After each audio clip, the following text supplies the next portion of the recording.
Where is Dying Light 2? People speculate, people guess on what's happening. You have some information regarding the game all over the place, some positive, some negative. It's unclear on what exactly is occurring.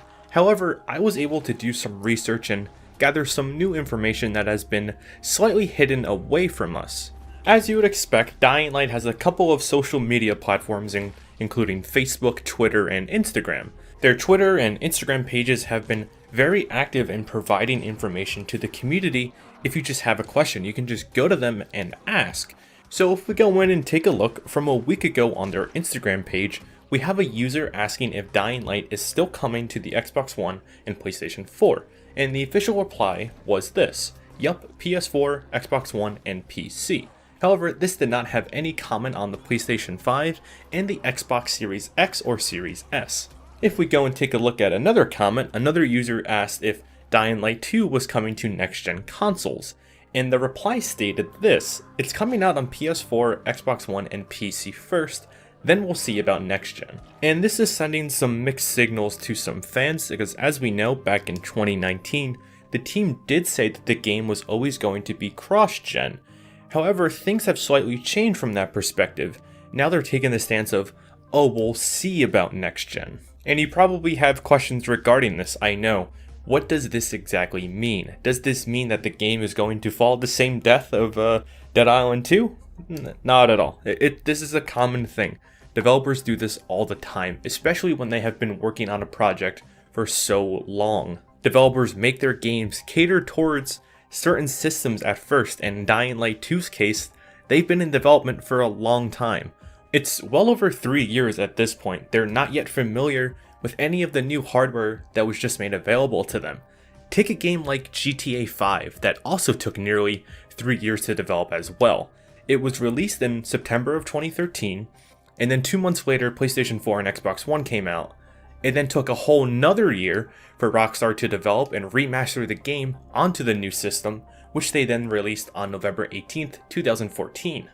We also have the example of South Park Stick of Truth, a game that was released in March of 2014, 5 months after the launch of the next-gen consoles, which then eventually came to PS4 and Xbox One in 2018. What I'm trying to say is that these things happen and it's nothing to worry about. It didn't mess with the quality of the game. What would mess with it is if they started developing for a new hardware and new systems that they had no clue how to work with. That would just lead to problems right off the bat. And with a game like Dying Light 2 that has already been through a little bit of a shakeup, we heard about the firing of one of the writers due to sexual allegations, and on top of all this, COVID is probably messing with their plans entirely, so it makes sense that they would focus on the PlayStation 4 and the Xbox One versions first, as well as PC. And once they have a solid ground to work with, they can work from there and bring it over to the PS5 and Xbox Series X or Series S if they want to. And this also doesn't rule out next-gen consoles entirely on day one. Playing the game on next-gen might still be possible, just in a different way that we're used to, with backwards compatibility, as it's one of the most leading features on the consoles right now. We could very well play these games, like I said, it'll just be different than what we're used to. But please be assured that while we still get new news and sometimes it might not look the greatest, might not look the brightest, the game is still coming along well. And according to their Instagram, it is looking good so far and we're all going on smoothly. It is refreshing to hear that, but like I said in the beginning of the video, some of this information is hidden. You wouldn't really know about it unless you went onto their Instagram or their Twitter and looked at some of their replies. They are obviously going to release new announcements the second that they can.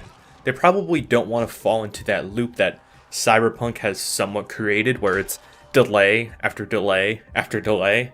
I mean, these things take time, so don't worry. I don't think we have a Dead Island 2 situation on our hands. Just be patient for a little bit longer. I think we're almost there. I believe in us, we got this. And with all of that said, that about concludes today's video. And if you've noticed, this video was a little bit different than what I normally do. This one was more news focused rather than gameplay focused. I just wanted to try it out, see what worked, see what didn't work, and I appreciate any feedback, and thank you all very much for watching. If you did enjoy, consider subscribing and also leaving a like if you did. And with all that said, my name is Oni, and I'm out for now. Bye bye.